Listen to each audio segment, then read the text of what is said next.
Hello to all our community members. Welcome to the Bajirao IAS Academy. Today is 7th of November and we are going to discuss the Daily Hindu newspaper analysis. So today we have three articles in discussion. First article we will be talking about net neutrality and why this idea of net neutrality came again. It was because of the OTT platforms. Okay. And you know that OTT platforms are emerging and maybe you are using some of the OTT platforms to watch a movie. Okay, so these are like over the top platform which works on internet, and they provide you services like movies, videos, okay, and all of these. But for using this, what you require internet, and internet is provided by whom? The telecom service provider, specifically if you are using the mobile phones. Okay, so by using the telecoms data, you are utilizing the OTT platforms. But tell me whether the OTT platform pays any charge to the telecom operators. No. That's why the telecom operators raise concern that these OTT platforms utilizes our data and they create revenue, they create profit, but we as a telecom operator are not able to get any share from the profit of over the top platforms or the OTT platform. Okay, so that raises the question of net neutrality. So we will be discussing about it. Okay, so wait for the discussion. And the second article is related to the Israel Hamas issue, Israel Palestine issue. And we know that Israel is very much capable in terms of defense mechanism, but the recent Hamas attack on October 7 highlights that despite all of the capabilities, the operational superiority was undermined. Okay, and what India can learn from this issue, we will be going to handle this. And in this article, there is an important talk that if you are not able to handle the core issue of any dispute, then despite you may create any superior defense mechanism, technological mechanism, maybe the solution will not prevail, the end of the conflict will not prevail. Okay, so that is the point. And the third issue is related to the defection business, and it is related to the defection of the candidates of a political party to another political party. Okay, and defection means what? When any candidate of a political party they joins to different political party by resigning the previous one, that can be categorized as defection. But to ensure whether it qualifies for defection or not, the presiding officer is a very important role to play. Okay, so we will be discussing all of that and how the defection has become a business. Okay, for the post, for the political aspirations of the candidate, and this undermines the welfare of the citizens and the welfare of the constituency. Okay, so we will be discussing all of that. And now we are shifting with the editorial discussion, and the first article is related to GS paper 3. And when we talk about this issue, first of all, tell me one thing, that you uses internet, okay, and you recharge with a valid plan, and who provides you the plan?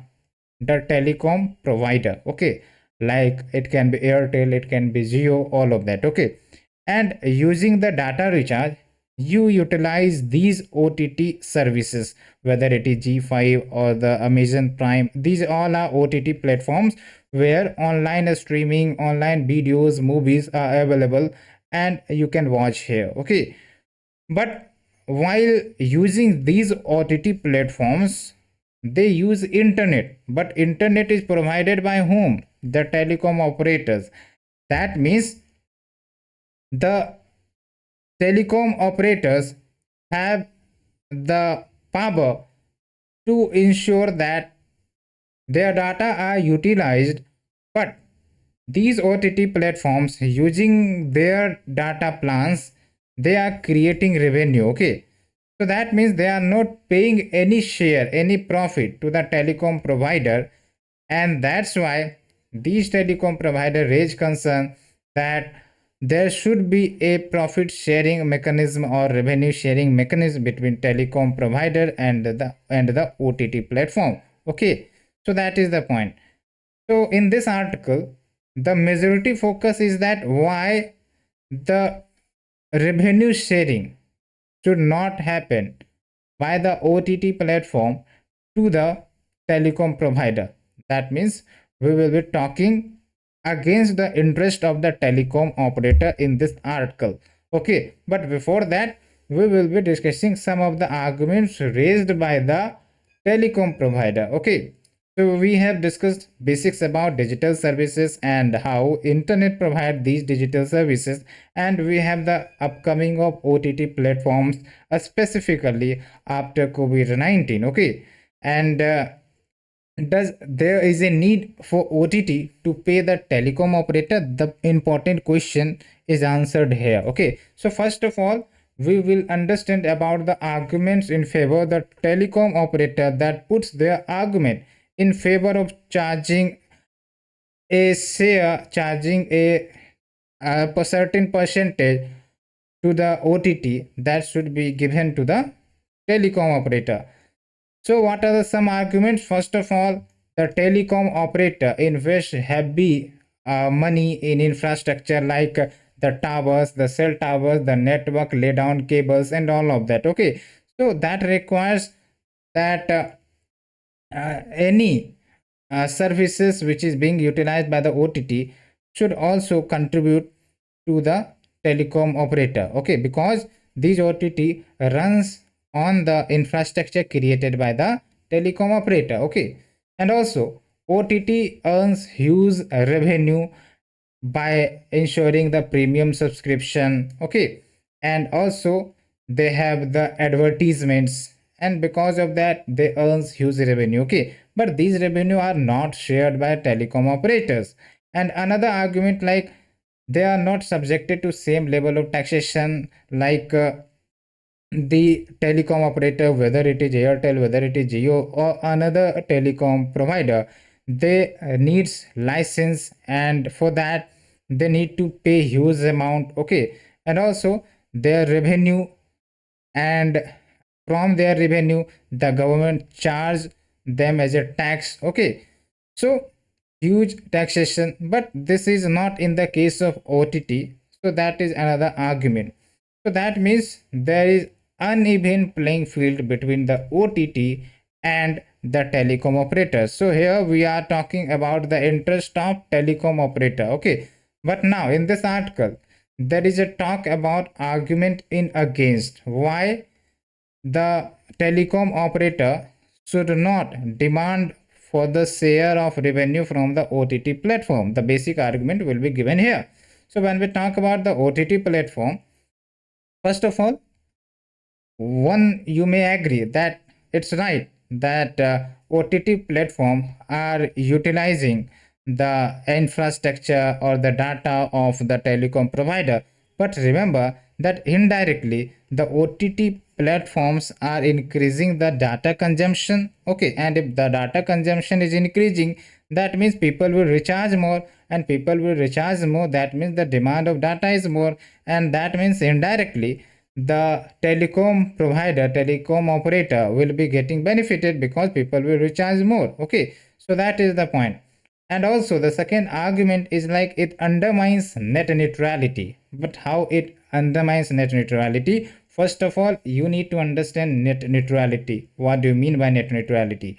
Okay, take an example, like if you have a SIM card, maybe let's say you have taken an Airtel SIM card. Okay, and you recharge with a data plan of 1 GB, and if you recharge a data plan of 1 GB, you can access any website, you can access any app, you can download any app from this data. Okay, that means net neutrality. All traffic on the internet should be treated equally. There will be no like division, there will be no partiality. Okay, it is not like that we have recharged 1 GB data, that means the Airtel app will open and the Geo app will not open. Okay, or the Facebook will open or the Instagram will not open. So this is not a net neutrality. Net neutrality means you have recharged the data, that means you have the right to access any of the website, app and all of that. Okay, so that is the point of net neutrality. And in the net neutrality, there will be no blocking, there will be no throttling, there will be no paid prioritization. Like if you have paid some extra money, then you only will be accessible to certain websites. So this will be not the scenario. So that's why you can remember that in 2017-18 there was huge movement towards promoting net neutrality in India, and there was huge resistance by the netizens. Okay, that the net neutrality should remain existing in India, and that's why we won. Okay, and there is an important benefit of net neutrality. Okay, like you can access every website and without discrimination. So when we talk about how it undermines net neutrality, you can understand that when I have recharged with a data plan, okay, with a plan, so that means I have a data and I can access any of the OTT platform or any of the website. So if we are able to access the platform, that means it is promoting net neutrality. But if we are not able to access the OTT platform even by recharging our data, that means it undermines the net neutrality. Net neutrality means what? Treating all the apps, websites equally. So if I have the access to Facebook, then I should have the access to the OTT platforms as well. Okay, and also you can remember that when we talk about the OTT platform, they charge us money, okay, for the premium content. So here we also have to pay, and even if the telecom operator demanding charge from the OTT, that means the OTT platform will increase the price, okay, or degrade the quality, and that's why it will impact to whom? It will impact the consumer. Okay, the consumer will be burdened. So that is the important thing to understand. So that is the meaning of the net neutrality. Hope you understood, and hope you understood the argument as well. Okay, so that is the point. And once upon a time, specifically between 2016 to 2018, there was a incident like Facebook brought an initiative in India concept free basic internet services, and you may remember that here in this matter Facebook tried to provide some free basic internet services. But what were the intent, real motto? The real motto that for the advanced content, for the good content you have to pay. Like if you want to access some news website, you have to pay something. If you want to access some movie website, you have to pay something. So it was against net neutrality. That's why it was withdrawn. Who withdrawn it? It was withdrawn by TRAI. Okay, the internet regulatory, the telecommunication regulatory in India, which we call TRAI. Okay, TRAI. And also it is not that the OTT platform doesn't pay uh, for their advancement in terms of content, in terms of the delivery of their services as fast as possible. So they do pay for the content delivery network. Okay, and if telecom operator face the cost revenue mismatch, then there is a free opportunity, there is a freedom to them that they can increase the price. But it doesn't mean that you can blame to the OTT and you can try to extract extra charge from the OTT platform. Okay, and also OTT platform compete themselves as well for their quality content. Okay, and the competition is among the price. Okay, because you know that if there is the price variation, whom do we look for?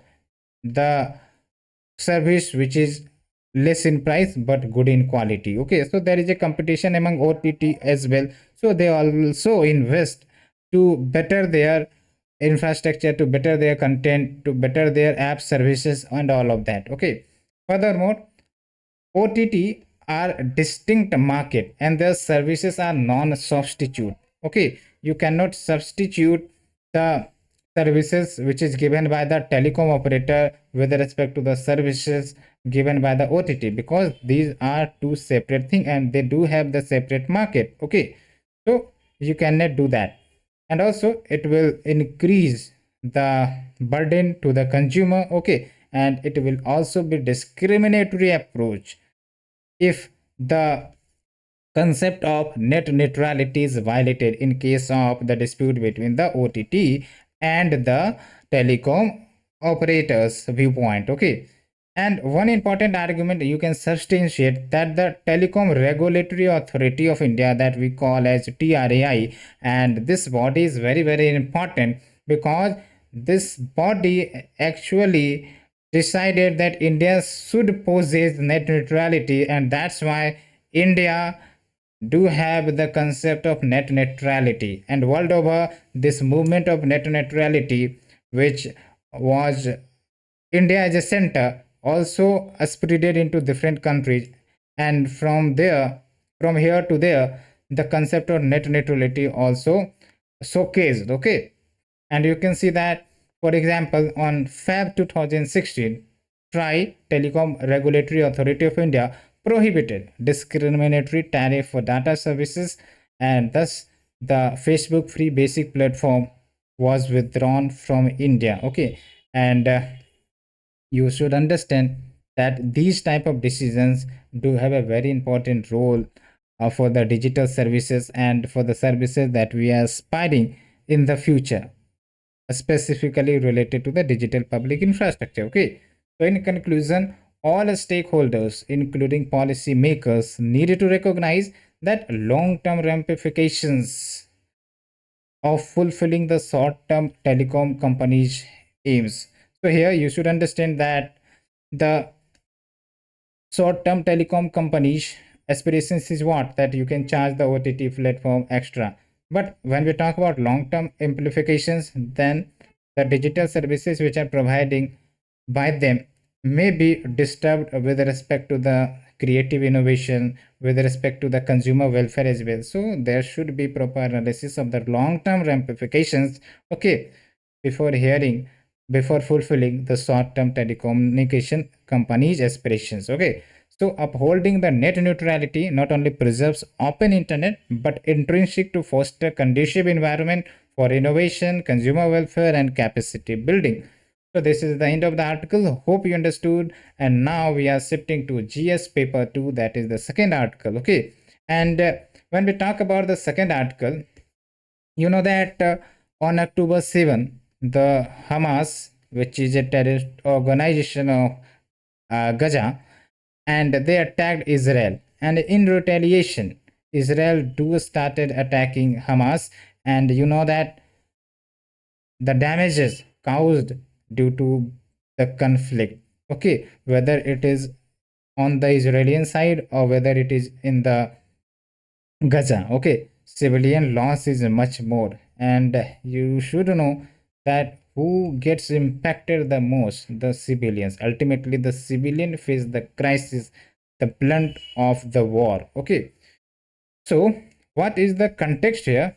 That despite Israel has a strong defense mechanism, okay, technological upgradation and all of that, but Israel failed to protect their security. Their security was breached. Okay, so does Israel needs rethinking of its strategic concept? And if yes, then how India can learn from this issue? Because any war or any disturbance which occurs at global level, so some learnings can be taken care of. Okay, because when we talk about Israel Palestinian issue, okay, there is a territorial dispute. So when we talk about India, China or Pakistan, the hostile neighbors of India, okay, so this type of issue may arise with respect to India as well. So we can learn from that. So what we need to learn, the focus of this article is that. Okay, the first thing, managing rather solving the conflict. The Israel's focus was managing the conflict rather solving the conflict, because solving the conflict required that Israel should promote towards two-state solution. But what Israel was trying to do, Israel was trying to curb the Hamas, the curb the militant organization, but actually not addressing the core problem of the issue. And the core problem was addressing the Palestinian aspirations. What was the Palestinian aspirations? The two-state solution. Okay.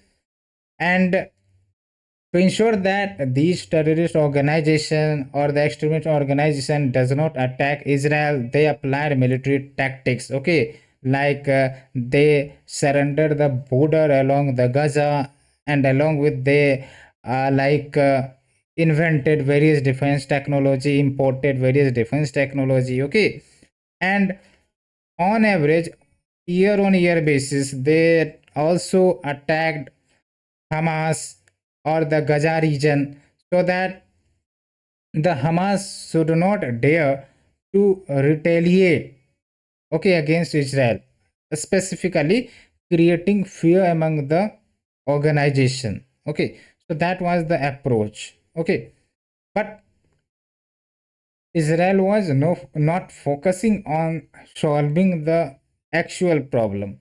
And actual problem we have already told you, the two-state solution. Okay. And to ensure the political aspiration, Israel contributed in the constitution of Hamas. You will be not believing, but remember that when Hamas was constituted, Israel was also responsible for the constitution, because in the West Bank there was the good authority who was basically running the government for the Palestine in the West Bank, because the West Bank and the Gaza are the two regions where Palestinian lives. Okay, and in the West Bank, still the Palestinian Authority governs the West Bank. Okay, in a more peaceful manner.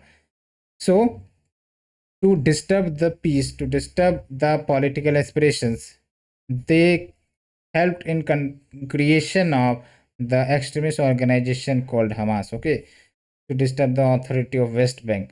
So here, what we can understand, that managing a strategic threat through purely military means can work, but until adversary finds a way in. So here the adversary is Hamas, and they finded a loophole in the Israel's defense mechanism and ultimately attacked the Israel. Okay, and the Israel cannot protect their civilians, and that's why there was security breach. Okay, so they can manage the strategic threat through military means, but it didn't cater the political intent. Remember, when we talk about political intent, it means the political aspirations of the Palestinians. Okay, so the aspirations is is in the mind of the people. Okay, and you cannot easily disturb that aspirations. So that's why any military setup or any defense setup will not help to cater the political intent. And for resolving the conflict, we need to have a solution towards the political intent as well. Okay, so when we talk about operational superiority, so despite the Israel is known for operational superiority, but this did failed. Okay, and a weak and highly resolved enemy can still cause untold harm if political roots of dispute is ignored. So we have told you this actually. And here the important thing is what India can learn. So you know that when we talk about India, so India has a hostile neighbor of Pakistan, okay, of India, of China, okay. And because of that, there is a always condition that disturbance may take place along the border. Okay, so this situation seems to be similar like the Israel Palestinian issue. But what we are doing here, okay, we are also repeating the mistake Israel is doing, with respect to Pakistan, we have cut off all the diplomatic ties. Okay, and and we are showcasing Pakistan about our defense capabilities, technological capabilities, but we are not addressing the core issue. And what is the core issue? That we should initiate a political process. Okay, the political dialogue. Okay, so that the leaders from both the countries can engage and they can come to a resolution. Okay, to minimize the conflict, to minimize the terrorist attack and all of that. Okay, but we are strict to our policy that the terrorism and talks does not occur simultaneously. And also we know that our current status of economy, okay, is very much superior, and that's why we feel confidence. Okay, and that's why Israel was also feeling confidence, but there was a target on their security itself. So we have to open a channel of dialogue.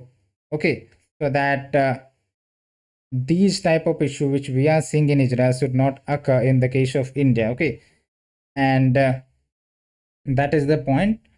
And what to do for the engagement, like political process I have already told you, and engagement must be initiated, as Pakistan may also gain benefit, because Pakistan is also facing the crisis in terms of economy, in terms of the terrorism, in terms of the Chinese debt burden and all of that. Okay, so Pakistan may be wanting that we should initiate the talks to minimize the conflict and all of that. Okay, and maybe a grand bargain, maybe elusive, maybe a much more outcome will not be delivered, but at least the dialogue will be initiated, and some of the conflicting issue may be handled. Okay, so that can be a good step forward to progress more.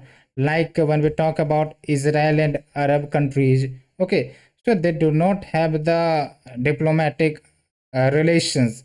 Okay, but slowly the enemy behavior between these countries slowed down, and they started to have a diplomatic relations, and now the relations was improving. Okay, so these all are the things.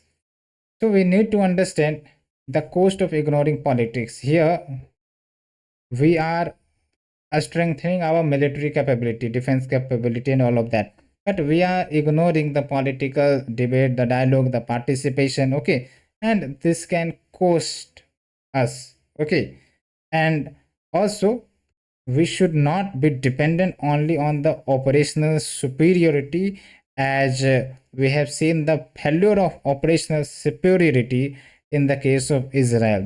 Despite Israel do had the military defense and other capabilities. Okay, so we should initiate the dialogues, discussions. Okay, and it will be interest of both the country, whether it is India or Pakistan. Okay, so this type of process needs to be understood.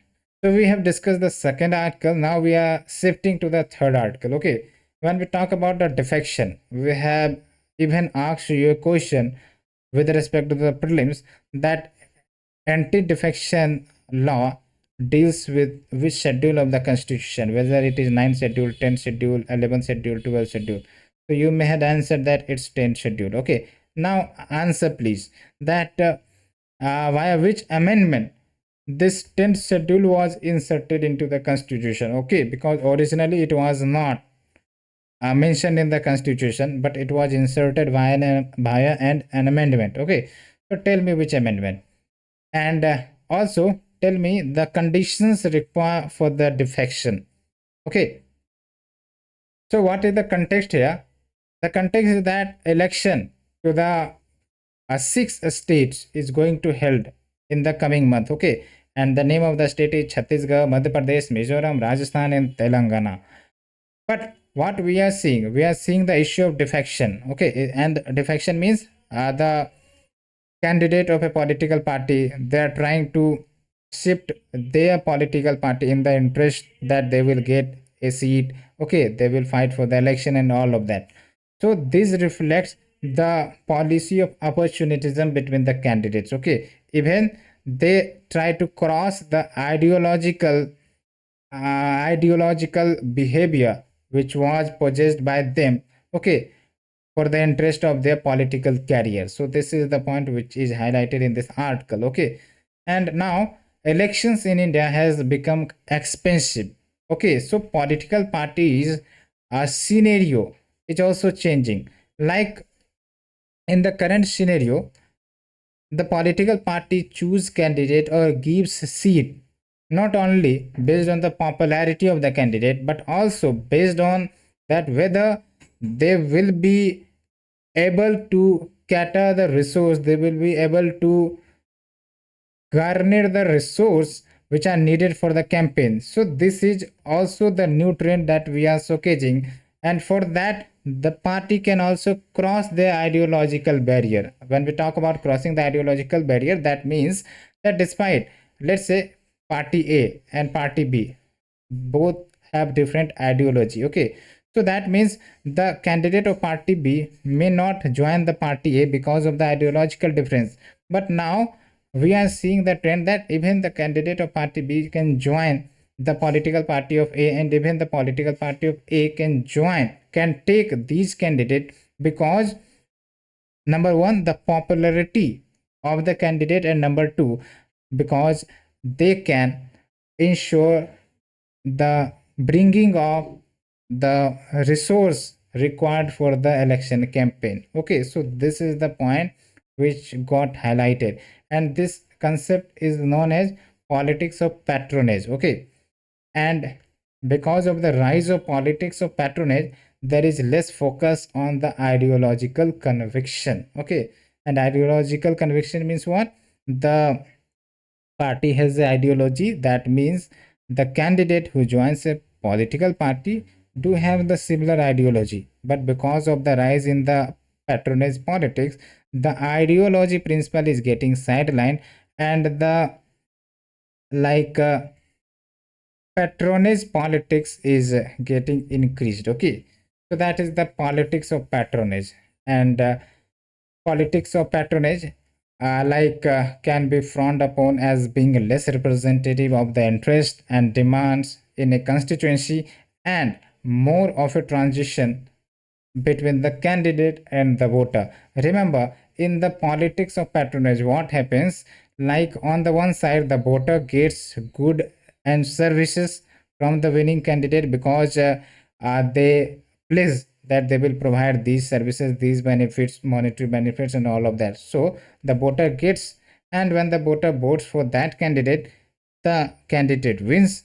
Okay, so it is like transaction, but does the election or voting in the election is a transaction, is a business? No, it is like we are trying to choose a best candidate, okay, that will protect the democracy, that will protect the interest of the all sections, including the vulnerable section, the weaker section, and all of that. Okay, so that is the point. But here, because of politics of patronage, it is like becoming a business transaction. Okay, you give me something, I will give you something. That is the point. Okay, however, this led to the larger democratization of the polity itself. Why? I have already told you about the case of two political party A, B, and because of the popularity of a candidate plus their capability to garner resource for the election campaign, so even the candidate from political party A can move to the political party B. Okay, and in return, the political party B can give them the seat. Okay, so that is the point, and that means what? A larger democratization of the polity. Okay, but what is the negative of this politics of patronage? The negative is that there can be the rise of careerist politicians, like the politicians will be demanding the election, will be seeing the election as a career. Okay, that means they will ignore the ideology of themselves or the party, and they will try to get into any political party based on their interest getting served or not, based on the seats which are being available for or not. Okay, so if one political party, let's say they joined, and next election, if this political party does not gives the seat to this candidate, maybe this candidate will shift to another political party. Okay, because that political party is giving seat. So that is the point. So because of this rise in politics of patronage, what will happen? Defection will remain a feature of Indian politics. And what will be the solution then? The solution is that unless voter understand, become aware, and punish the defectors for the repeated party hopping, like we are shifting for one party, and again, if the interest is not served, we are shifting for the another party. Even if the interest is not served, we are shifting to the another party. So these are repeated party hopping. So who can punish? The voters can punish. Okay, but for that, voters need to be aware. Okay, so that is the end of the article. Hope you understood. So friends, uh, let's end the discussion. Hope you enjoyed, and if you really liked our lecture series, please do like, share, subscribe. Thank you very much.